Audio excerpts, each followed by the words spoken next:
Ahoj milé ženy, vítám vás u dnešního cvičení. Pokud máte podložku, rádi cvičíte na podložce, tak si ji klidně vemte, ale já jsem zjistila, že mě se nejlíp cvičí jenom na dřevě, jenom na té naší podlaze, ani žádnou podložku nepotřebuju. Takže jestli chcete, nechte ji klidně stranou.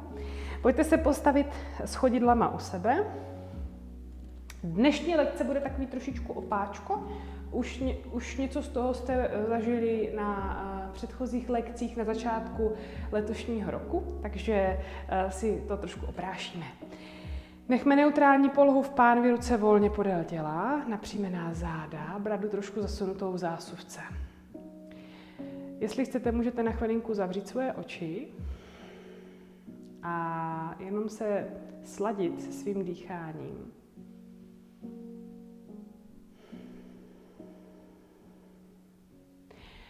Co tím myslím sladit se svým dechem? Ten dech je taková naše vnitřní hudba, takový náš vnitřní rytmus a my vlastně se budeme snažit v rámci jógy opakovaně dostat do stavu, kdy nebudeme řídit dech, aby jsme ho přizpůsobovali pohybu, ale naopak se pokusíme pohyb přizpůsobit tomu přirozenému dýchání. Takže proto říkám, nalaďte se na svůj dech, vnímejte jeho rytmus, vnímejte jeho délku.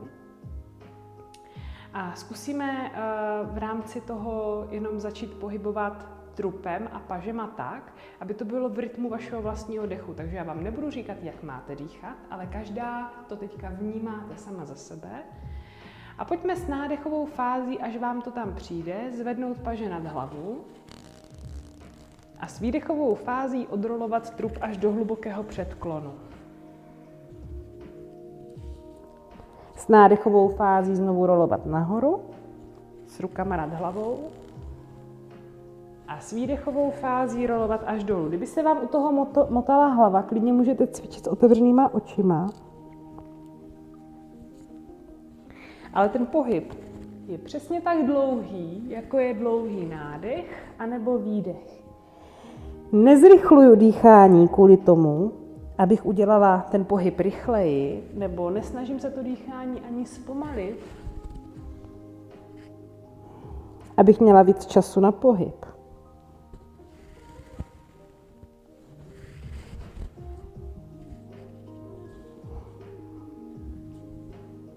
Teď se pojďte na chviličku zastavit.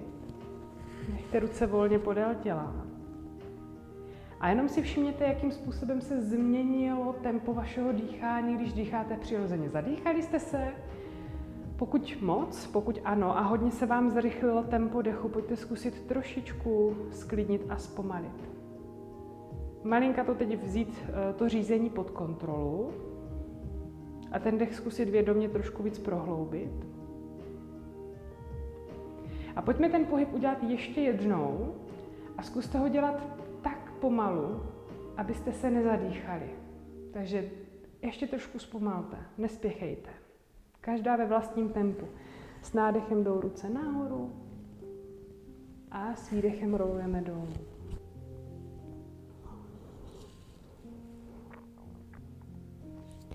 Já vám nemůžu říkat, jak dýchat, protože každá máme kapacitu a výkonnost a kondici jinou. Ale chci vás přivést k tomu, ať si začnete každá sama uvědomovat,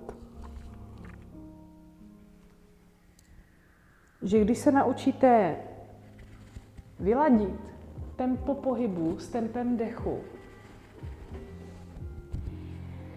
tak vás nebude omezovat to, že nemůžete.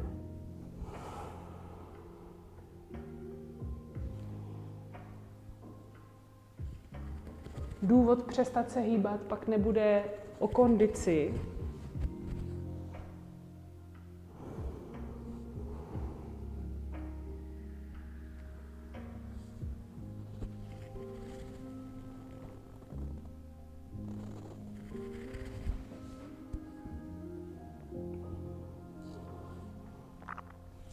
a pomalinku dokončíme.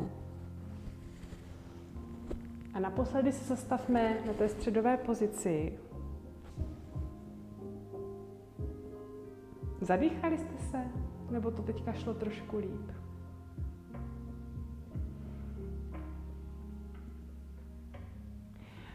Já věřím, že to šlo líp. Já vám věřím, že se vám to podařilo. A my tady na tohle tempíčko a pomalost a jemnost a hlavně dech pokusím se na to navázat během celého července a pokračovat v tomto duchu dál. Takže holky, dýchání, pojďme ho trošku vytáhnout jako do popředí a víc s ním pracovat, víc si ho začít uvědomovat. Mějte se krásně a zase se uvidíme.